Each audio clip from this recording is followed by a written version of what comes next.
Many weeks ago, I reached out to Mile High United Way, Bridging the Gap, because it's Foster Care Awareness Month.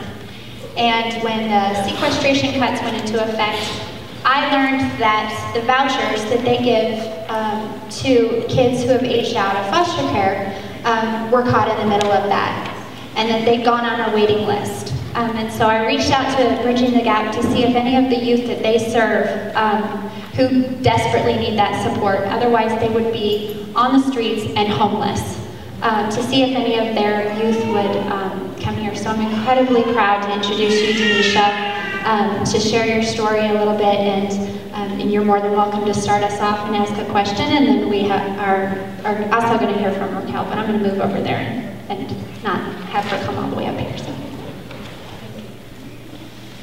So, I just found out I was going to be speaking not too long ago, so I'm a little nervous, so you have to forgive me. But when you think about at-risk youth, do you think about people like me?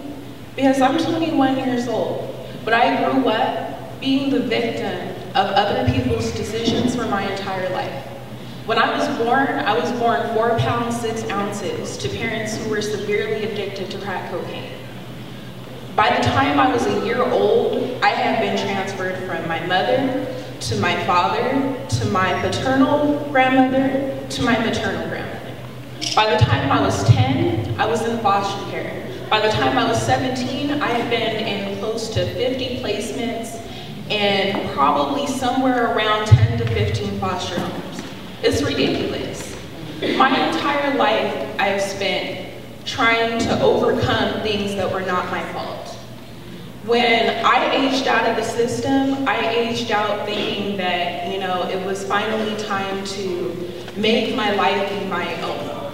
It was time to get out in the world and to have an impact and to finally do the things that I wanted to do with my life. But I had no support, something that at that age I didn't realize was quite that necessary.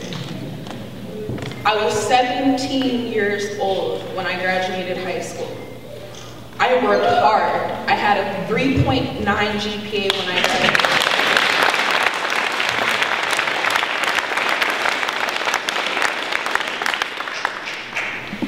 But by the time I was 19 years old, I was sleeping on my friend's couch because I didn't have any support. There is nobody to call if I didn't make rent. There is nobody to help me when I had a problem. And I think that people don't really realize how necessary that support is when you don't have anybody else. I've never had anybody else. I didn't ask to go to foster care. I didn't ask for these things to happen to me, but they did. And at a time where the federal government or somebody should have stepped in because of the decisions that they made for my life, they weren't there. Eventually, I came to Bridging the Gap, Mile High United Way, and their foster care vouchers saved my life. They did, on a very realistic level, and it's not like an overstatement. Like, they literally saved my life. They took me off the street. Their voucher is the reason why I'm here today. Their voucher is the reason why I'm in college today. Without them,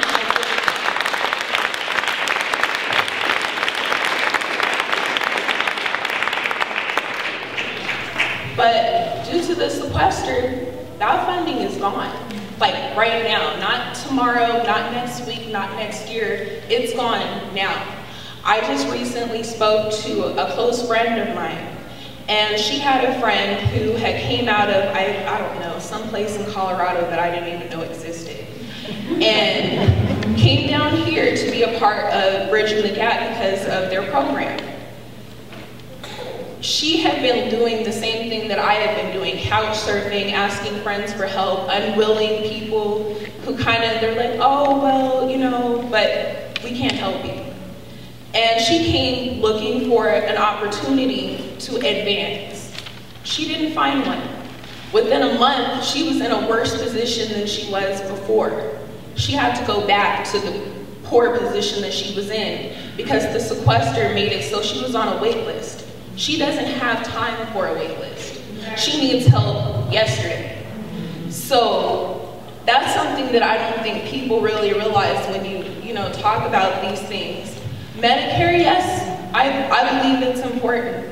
We don't have an infrastructure that really, we verbally say that will help those who are most disenfranchised.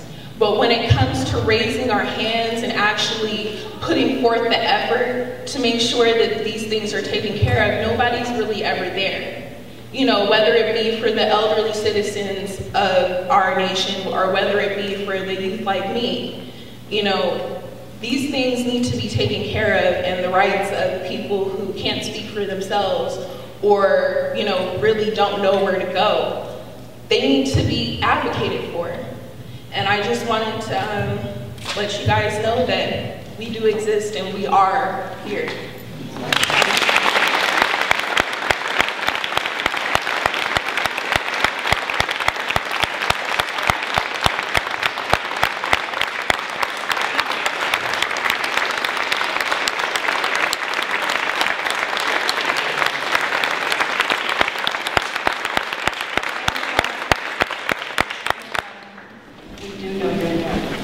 Really proud of you, number one. Number two, there's a big group of us in Congress who know you and people like you are there, and we're fighting for you every day. And I want to thank you for getting up here, because I can say it, we can all say it, but to hear you say it, that's what matters, so thank you.